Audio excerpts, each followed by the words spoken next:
This episode is all about being a sibling and how you can support siblings of kids with autism. It is actually an interview I did with my typically developing son, Spencer, almost 4 years ago. So 4 years ago was the start of the COVID lockdown.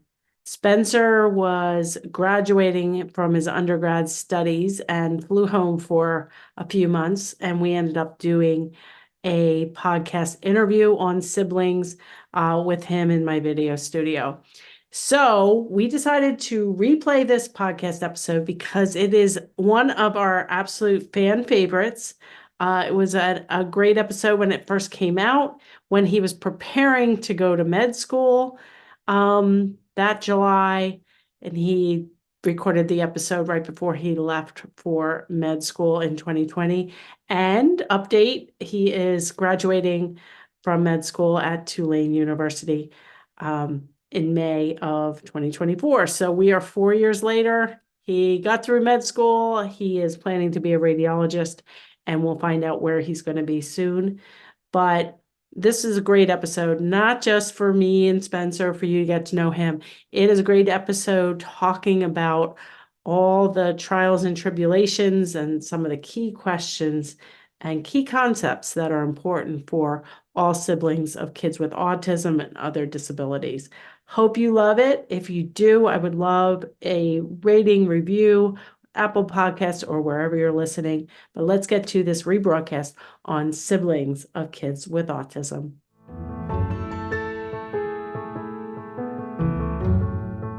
You're listening to another episode of the Turn Autism Around podcast. We are on episode number 85.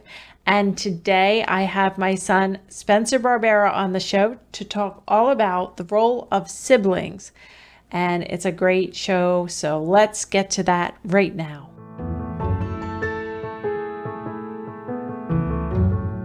So thanks for being with us today, Spencer. Oh, thank you for having me. I'm really excited. I know we've had this in the works for a little bit, so I'm really glad we could fit it in. Great.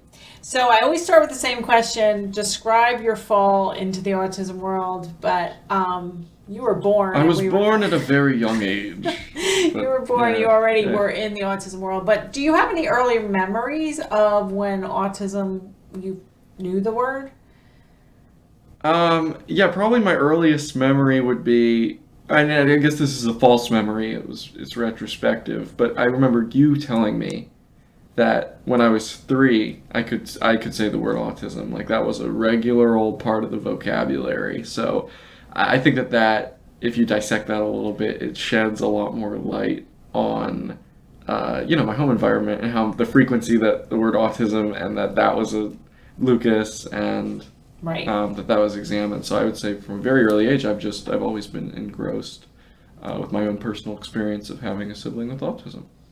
Yeah, because you were 18 months old when Lucas was diagnosed at the age of 3, and you guys are 18 months apart. So Lucas started therapy in our basement, and so I remember talking to a babysitter and saying something like, I don't know if I should sit Spencer down, and she's like, oh, he uses the word autism with me all the time, and he totally understands what's happening at 3. So we never had the talk about autism or anything, but so why don't you, for those parents and professionals listening that have seen some of my writing about you, and I've done some video blogs. I can put a couple of those videos right here in the show notes under episode number 85, but why don't you catch our listeners up as to what you're doing now, how old you are, and what you're up to? Yeah, sure thing. I'm currently talking to everyone in the video studio here in Pennsylvania, but for the last 4 years, I've been living in New Orleans, going to university, and now I'm 22, and I'm starting my next big journey. I'm going to medical school, also in New Orleans, for the next 4 years. That's sort of where I'm at right now. I don't know exactly what specialty I want to go into, or I'm leaning more towards procedures, but I don't know. So I'm excited to get back there. I'm starting school in 22 days from when we're recording this. Wow. And I think that's a good recap of me. Yeah. Yeah. So one of the true blessings of COVID, if there can be any blessings of COVID, is the fact that Spencer moved home with us for the past 3 months. So I've gotten to spend a lot of time with him. So thanks for carving out time your last few days up here to do this interview on siblings. Oh no, and I said this before, but again, thank you for having me. This is we've kind of had this in the back burner for a while. I'm really glad to be in here. Yeah, I wanted to get this podcast recorded before he went back, and we are going to talk about siblings and Spencer's sibling journey, and talk about how some other siblings may be feeling. And maybe give some tips that might be helpful for families who have siblings involved in the autism world. We're certainly not experts on siblings. We haven't really. You don't have any really close friends who are siblings of kids with autism. No, that's right. That's right. I do not. Right. So we are going to use some resources. But before we get to the sibling topic, for those of you that are newer to our world here, Spencer was a part of many video blogs and my first book, The Verbal Behavior Approach. He was 8 years old, I think, when I wrote that, when I published that. And now he's 22, and he'll be 23 by the time book number 2 is published, which is anticipated for April of 2021. So you've read about him probably, or heard about some of the antics, but just to catch you up, for those of you that don't know anything about Spencer, is he has been a part of like the article that I published with Dr. Rick Cabina, which we talk about on podcast number 14, teaching tax to a child with autism. Spencer was involved because one of the procedures in the study was to make sure that the tax or the labels that we were trying to teach Lucas were appropriate, were age appropriate. So we had Spencer as well as their 2 cousins, Garrett and Philip, in the preparation for the study by me holding up labels, and then if one of the 3 of the typically developing children couldn't label it, then it was thrown out from the study. So I actually have a video of Spencer when he was like, I forget how old he was then, maybe 6 years old. So I'm going to try to find that for the show notes. As well as there is a training video on YouTube where I went through and I held up and I said, what is it? Clap your hands, touch your nose, what flies in the sky? And it was verbal behavior training. And that YouTube clip, I forgot to check how many views we have so far, but we're going to post that in the show notes as well. So we have some videos of Spencer's past participation in our journey along here. I also did a video blog way back. It was called When My 5th Grader Got Detention. Here's the book I gave his teacher. And that book, which is available online for free, which again we can link in the show notes, is called Behind the Schoolhouse Doors, 8 Skills Every Teacher Needs. And it's all about how to be positive. And Spencer never got detention, but he and his friends in 5th grade were laughing in library class, and so she made them stay in for recess. And I was really not very happy, because if you can't have classroom management abilities and be positive with typically developing 5th graders and give them detention, it's just crazy. So I sent this book about how to be more positive to not only the library teacher, but the principal and the regular homeroom teacher. Do you remember any of that? No, but I'm glad we just told all the listeners along with me. But no, yeah, not well. Yeah, so we're going to link that in the show notes, but if you're not anywhere that you can access the show notes, you can just search Mary Barbera detention, and you'll probably get the video blog with the book download link. I actually had to buy the book, but now a lot of these older books are available for free download. So it's a great book for both parents and teachers, all about how to be more positive. So, okay, now that we have that, and all of that will be in the show notes at marybarbera.com/85, which is going to be your episode. Okay, so siblings. So we just have 2 kids. Lucas is 18 months older than Spencer. And some families have multiple kids with autism. Some families have multiple kids. We are just really going to talk about Spencer's journey and some of these tips and resources, like the Autism Speaks Sibling Guide, which is available for free. And the Autism Society of America also has some really good information about siblings. And I'm actually going to use the Autism Society's bullet points of some of the stressors of siblings and kind of go over that and see if you have any kind of stories or situations where you were faced with any of these stressors. So, embarrassment. A lot of siblings are embarrassed by their sibling with autism, especially around their peers. So do you remember at all feeling embarrassed by Lucas? I think that in general, kids and teenagers have a lot of embarrassment. Just growing up, like even of neurotypical siblings, Right. like you would have embarrassment. So I think it would completely miss the mark if I said no. I can remember though. I mean, I feel like I'm much more embarrassed of things that my father did, or like than my brother. But yeah, I think there have been instances where I was embarrassed. I remember one time we were trying to get Lucas to use the men's room because he was getting to the age where it was like we just wanted to segue because you would always bring him in with you, and then we were at the pool, and I think I was younger. I don't remember how old I was, but you were like, you'd come up to me with him, and I was with my friends, like close friends of mine, and you were like, Spencer, I need you to take your brother to the bathroom, like that kind of thing. And I just remember I kind of flared up and I gave you a lot of lip, and I was like, I'm not doing that, like blah blah blah blah blah. And after you walked away, like my friends were kind of like, dude, what was that about? Like you could just go do that, like that's not a big deal. But I was, at the time, it's amplified by everything else that you have going on as a child and all the other perceptions and those sorts of things. Yeah. Yeah. And So you can't necessarily see clearly, and you're Yeah.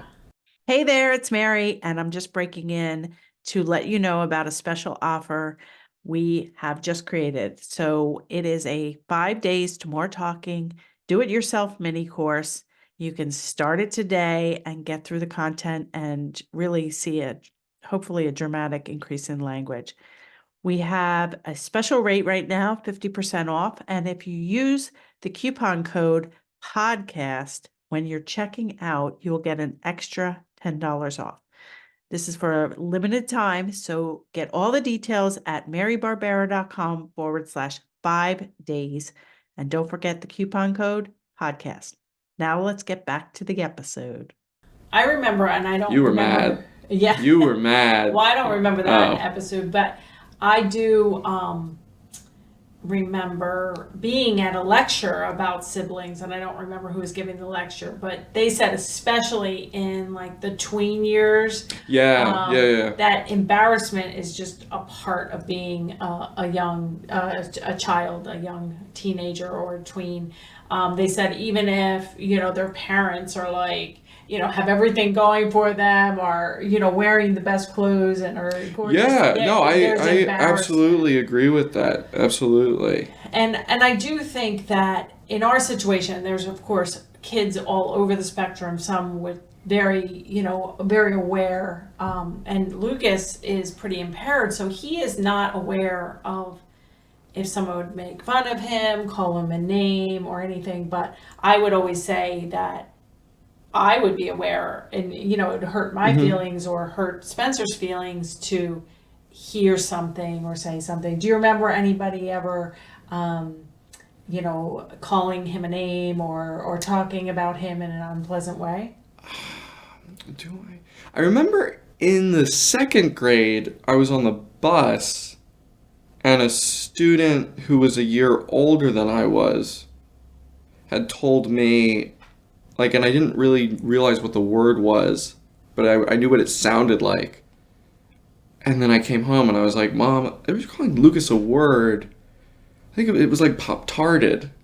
Like I didn't, Pop-tarted. I didn't quite get it. And you were like, no, it's something else and that kind of thing. But I mean, in the second grade, but that phased out. From what I knew, very quickly. Yeah, yeah. And you and Lucas went to the same public school for most of your Yes, lives. yes. And in that environment, it was public school, but all along the school was very was great with Lucas, and we're very proactive in anti-bullying, and I think because Lucas was more impaired, like the Yeah. little kids were treating him almost like they were a junior therapist. They would Yeah. like mother him or It was, yeah, I be can nice to definitely him. see that because of the degree of his impairment. It was just like, yeah, like nobody's gonna make fun of yeah, him. you wouldn't, yeah. Did you ever feel like a junior therapist? Did I ever feel like a junior Like therapist? that you were responsible for like teaching him, or like the bathroom was one incident, but did you ever feel like I've gotta, I think at times, certainly, I'm having trouble thinking of specifics. I remember just last week, because he really likes the iPad. I don't know if the listeners know that. He's a big YouTube guy now. And I was trying to show him some kind of shortcut, but he doesn't know any of the, he does these big workarounds to get to the videos that he wants. So he'll do yeah. and so I was trying to show him some kind of shortcut there and trying to teach him that. He wasn't having it, but it's like in that sense, sort of, it just made me think of it when you said teaching things. But I think growing up, yeah, definitely, for instances. Yeah. And I think another factor was because I became a behavior analyst and wrote a book and was lecturing on autism, like you got sucked into the whole autism world probably in a bigger degree than most siblings. I mean, I would say that, but because, I mean, I never knew anything different. So for me, I don't, it's hard to compare. Yeah, yeah, definitely. Okay, so yeah, and I think even I've stated somewhere that I think the most embarrassing incidences with Lucas for me have revolved around bathroom issues, toileting accidents at the pool, when he was young, and then any kind of aggression or self-injurious behavior in public. Because, even some of the minor behaviors, like bringing him to church, and if he'd make loud noises or say Yeah, something inappropriate, Or belch, or right? or burp. Where they have the And, acoustics. and it's just- so it was it still is embarrassing at times because he's not aware that you can't do certain things in public. But for the most part, he is, he's fully toilet trained, and he's clean and fairly neat. Like when we're out in public, Yes, he's not, yeah. and he's not aggressive anymore. And so bringing him out in the community is actually fine. The other embarrassing thing, and don't mean to harp on embarrassing, but Spencer, you were always involved in musicals and plays and that sort of thing. And so Yeah. so it was hard, or Spencer, especially when he was younger, but this is live theater. You don't want your brother who might yell out something inappropriately while you're live on stage to even be there. I think that was part of it. The other part was he doesn't like to be constricted, or restricted, I guess would be a better word. And so to be in an auditorium with 700 people for 2.5 hours in the dark and have to just sit there and, so part of it was definitely that, a fear of some sort of disruption Right. While you were trying to remember your lines. Not so much for me, just for, the other people who went there that night to just sort of enjoy what they came there to see, what they're trying, because they're trying to get away from, they're going there as an escape and as a release. And the people who've worked, hard for the show. who've worked hard for the show for that to be a unit. So I guess that was an element of it, but really it came from a fear of him, just not him being restricted in that seat, wanting to leave, not being able to. Yeah. And because he doesn't really comprehend a ton of language, he wouldn't understand the plot. He won't understand anything. So then The orchestra with the, Yeah. he would be covering his ears and. Right. Yeah. So it was just a whole reason why, which actually leads to another point is it's hard to do things as a family unit, especially if kids are, have outbursts or don't comprehend things. Like, I know one of the pieces of advice from Dr. Copeland, who diagnosed Lucas, and Dr. Copeland is on one of our podcasts. We can link that in the show notes as well.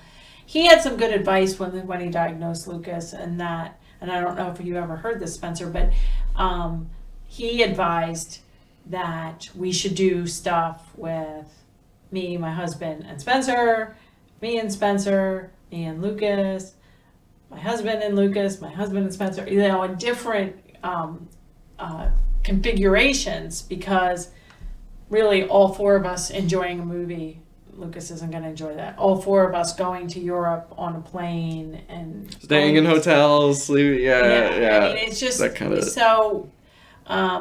I know that's a factor for many families, but I think we, as a family, just given our circumstances, we really took that advice pretty strongly, because there were lots of things that we did without Lucas, or just me and Lucas would stay home and you and Dad would do Yeah, just me and something. Dad. That's the one permutation of that is just me and Lucas, which we do. We don't go to Europe or anything, but we'll do stuff with just us. Right. Yeah. And so now, I mean, Spencer's been driving for a very long time, but Yes. and even during COVID, I mean, you can, thank goodness, you can handle Lucas. You could stay overnight with Lucas. You could, and Lucas is very happy to be with you. So that's Sometimes. Yeah. But, most of the time. sometimes he's like, oh, great, Spencer's here. He's going to make me walk. I'm like, come on, let's go on a walk. And he's there with his iPad, and he'll act like he doesn't hear. I'm like, you heard me. Come on. Yeah. And I was nervous when you first went to college that Lucas would really have a problem with that. But Lucas seems to be okay as long as, like, he has his routine. He really is not as affected by people coming and going as most kids. Mm-hmm. Even typically developing kids would, I think, would express more of more issues with having a sibling leave. Probably likes having the bathroom to himself. No. Yeah, probably. Okay. So, do you ever remember feeling jealous, which is another stressor? Jealous of the time and the focus that we've spent with Lucas?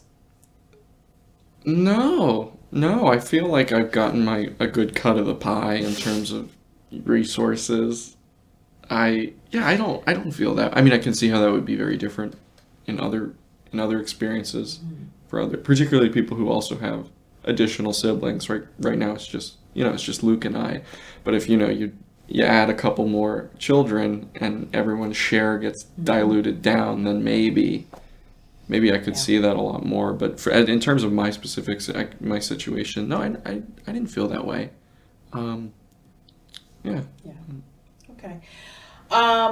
Have you ever been the target of aggressive behaviors? From him, yes. And was that scary when you were younger? Yeah. I think that was scary. I mean, I'm very fortunate that he and I we're the same height and we're so similar in age that my strength sort of parallels his. So I'm never scared of him overpowering, or I wasn't back when he would have aggression. I never really had the fear of him overpowering me or hurting me severely. But it is scary when he gets when he would get revved up and angry and Mm-hmm.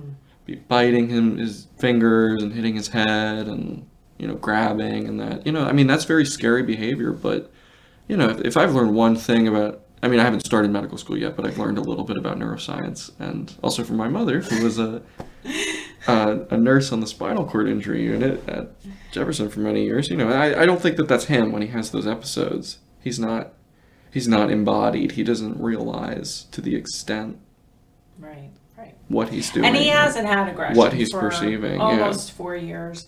Any aggression towards others. He still has occasional self-injurious behavior. And one of my very favorite podcasts is with his psychiatrist, Dr. Michael Murray.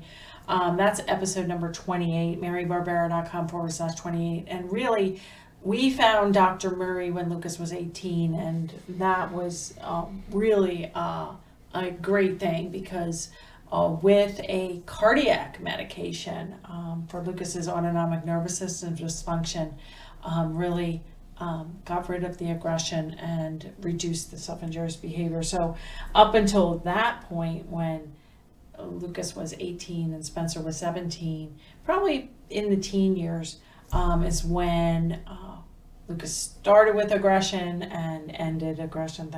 Thank goodness. But it is scary, no matter what the size of the child is. And in my opinion, we shouldn't just accept aggression or self-injurious behavior as part of autism. It shouldn't be a part of autism. It doesn't have to be a part of autism. We just have to, for each child, get to the bottom of why they're having it. Maybe a correlated medical condition like it was for Lucas. It may be in need of better behavioral techniques, but in the end, it's never time to stop and just accept that aggression, because he is over 200 pounds now.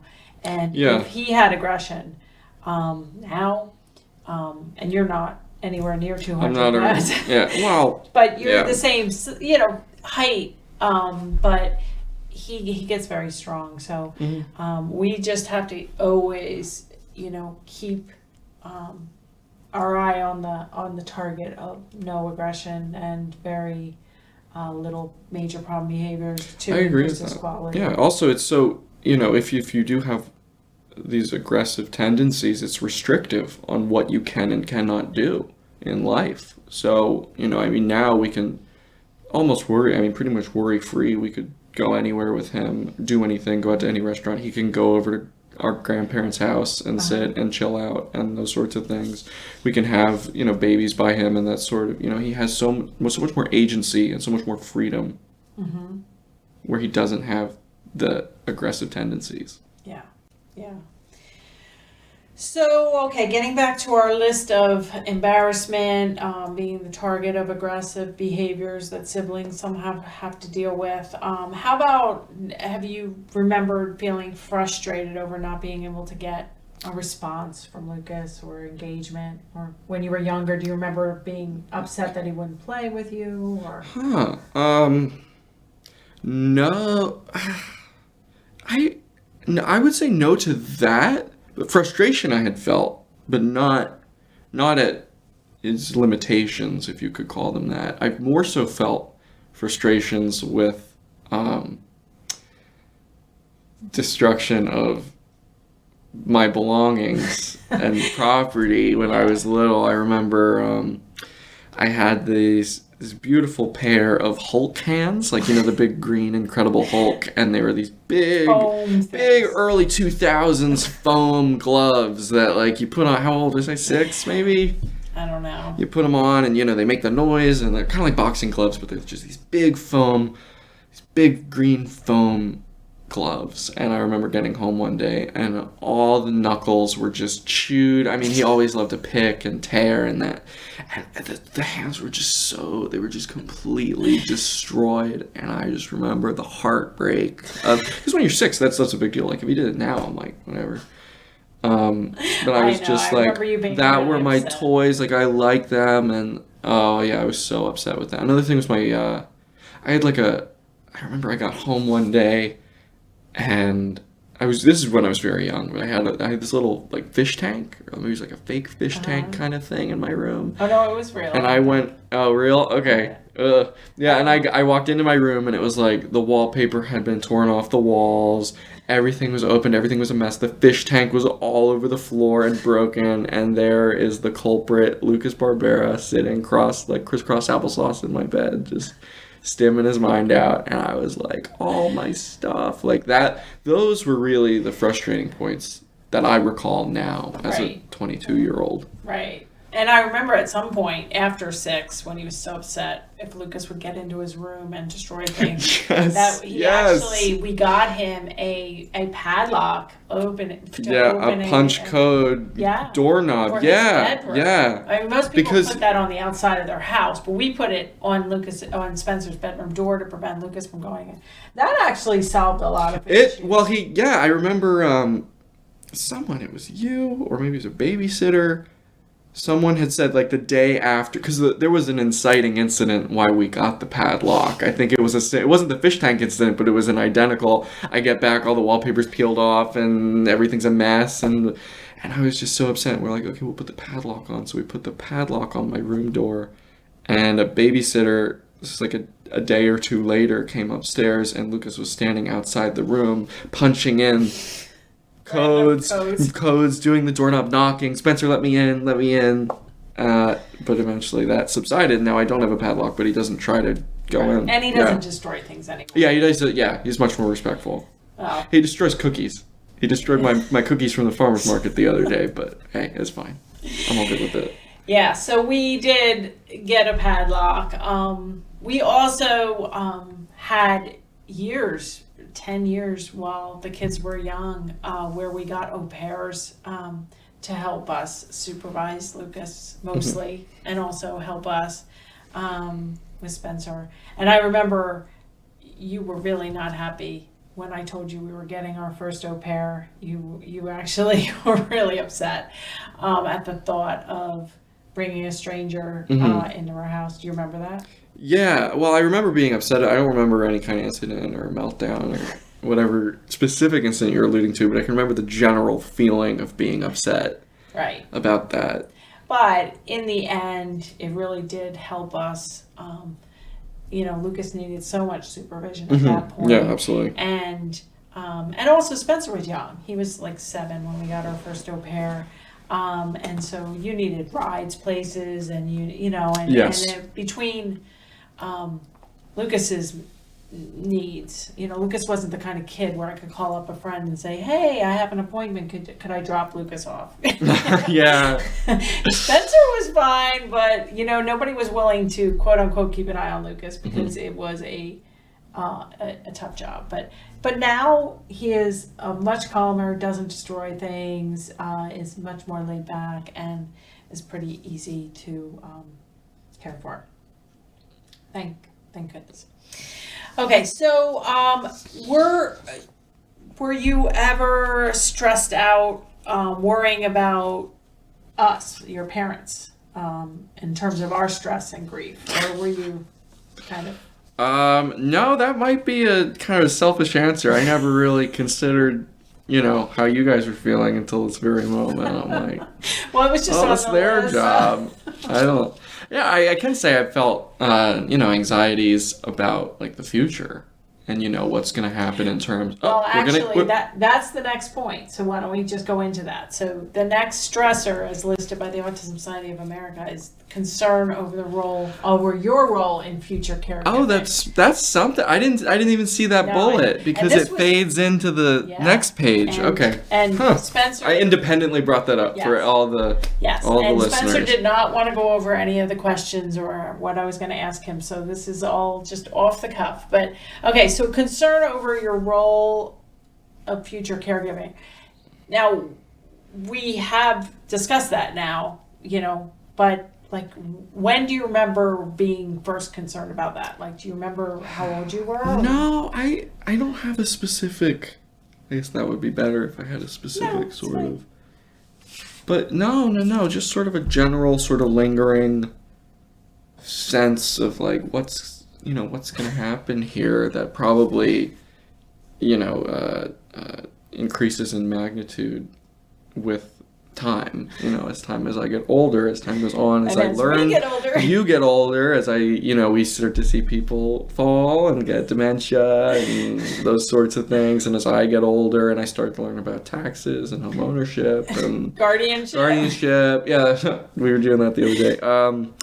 That sort of stuff. Everything gets a little bit realer and it gets a little bit heavier and more. But Right. So, it is, I think that is a big concern of, your father and I never wanted you to feel like you couldn't go away to college or you couldn't, plan to live somewhere else.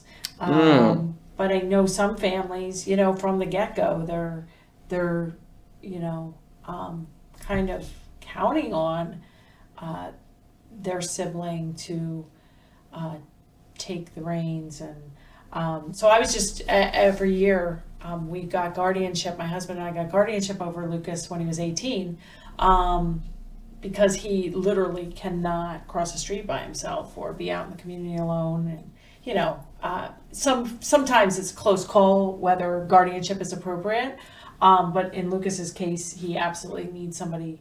He is Yes. not conversational. There's nobody in the world that would say he doesn't need a guardian, because it would be impossible for him to survive, no. without someone with him. So, or caring for him. So every year we have to renew the guardianship paperwork, online now. Over the years it's changed from being all on paper, scanning things in and mailing things in, to online. And I was just saying to Spencer, he is in our will, as is my sister, as kind of co-guardians of him, should anything happen to my husband and I. But, there are paid guardians and people that can be paid to, he has a lot of care. We're fortunate that, I advocated for a waiver and for care. After we were done with our au pairs, he just needs a lot of care. So we're fortunate to have a lot of services in place to monitor him for many hours in a day. But, I don't think it's fair to the sibling to just expect you to think that Lucas is going to live with you forever, that you're going to have to provide the actual care to him. I mean, that's a lot. And also to plan that out, I mean, 20 or 30 years from when that would be happening, that's not Right. realistic. That's Right. not logistically feasible. So do you have that weighing on your mind at all? I would say it pops in, it comes and goes, especially with, as I'm starting my career and I'm starting, looking at a big thing with medical school is at the end, you go to residency and you go through a match process. So you don't particularly get to pick where in the country you get to go sometimes. They'll just, you rank hospitals, they rank you, and you end up where you end up. And so sort of, is that going to be a problem? And then when you get into the career market, there aren't just jobs everywhere, it's more selective and, will that be feasible? So yeah, I would say that that's on my mind, but it's not consuming me.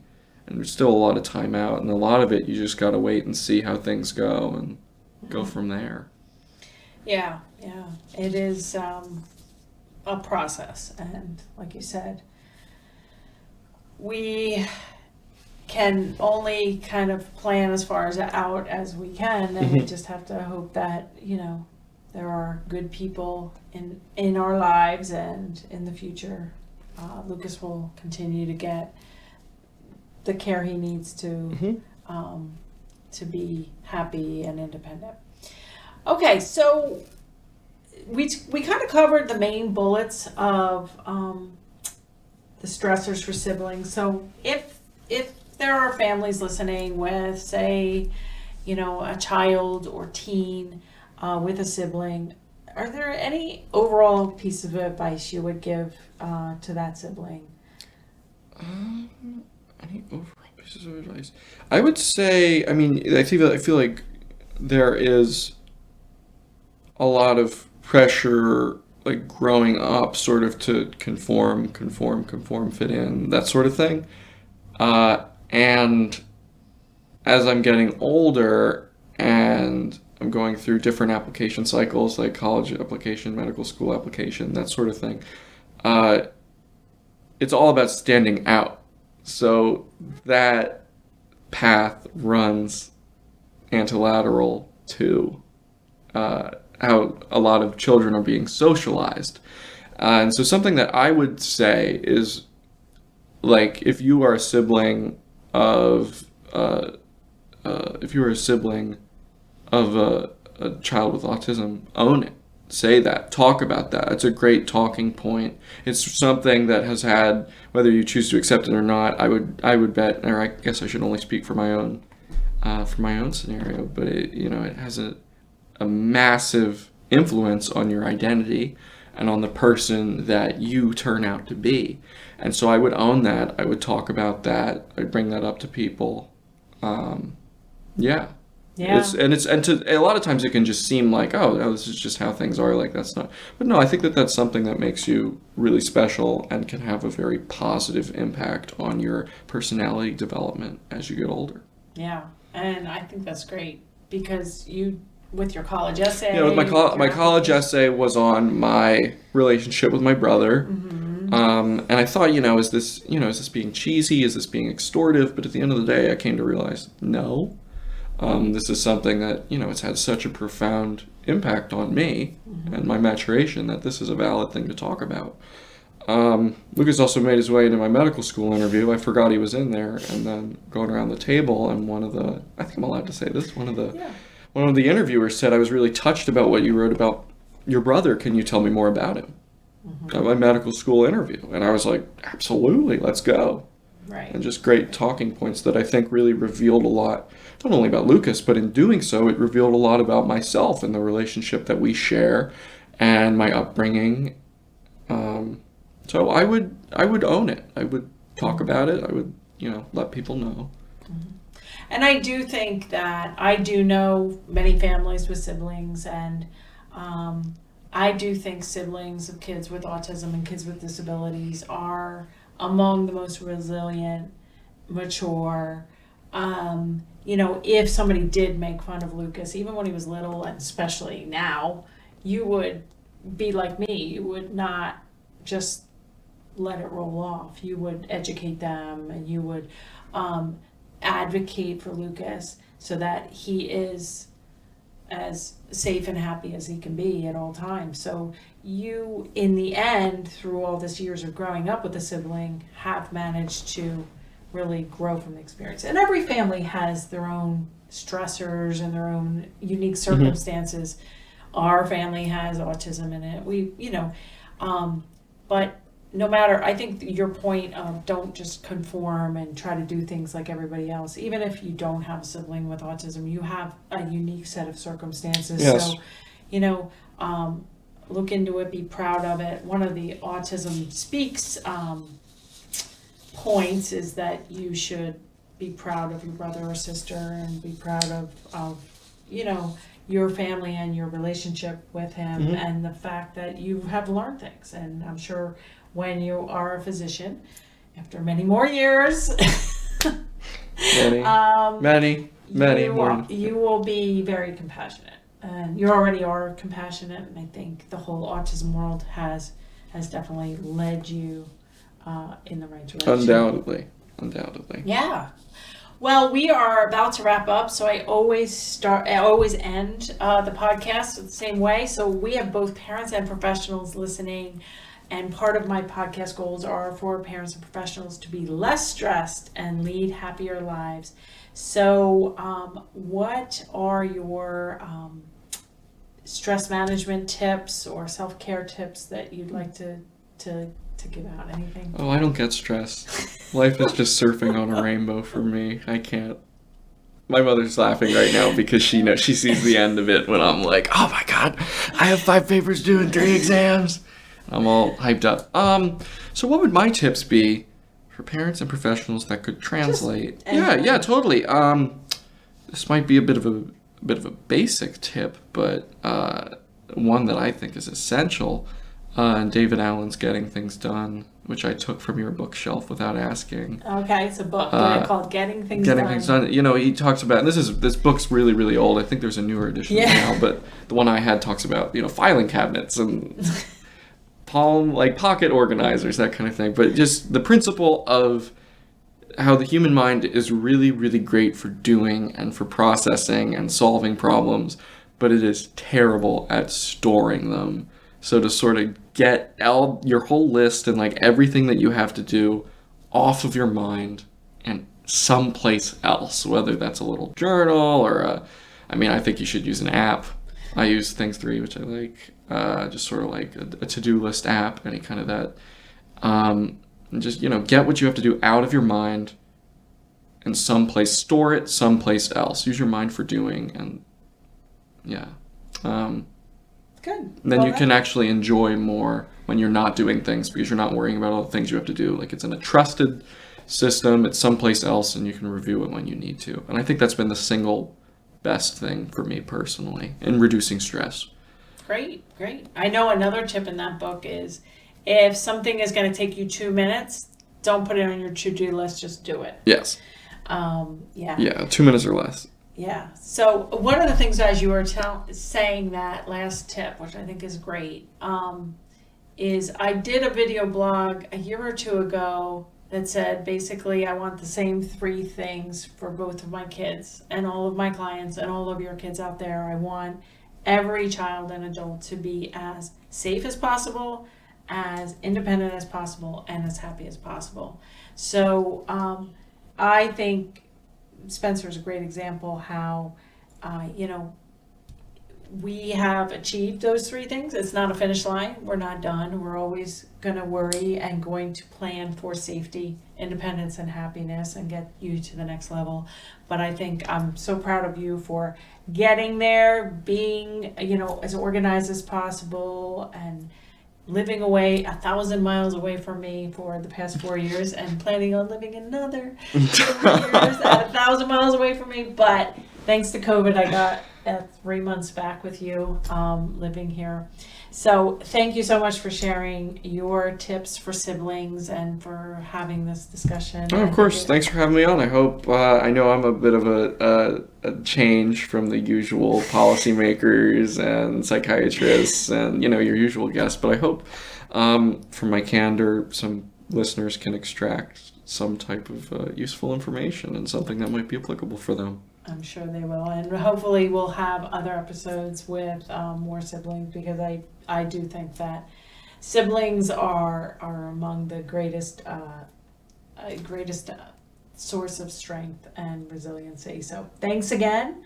I'm sure my listeners wish you well for the next 4 years, but maybe we'll have you back again before the end. I'd love to. We'll Okay. talk then.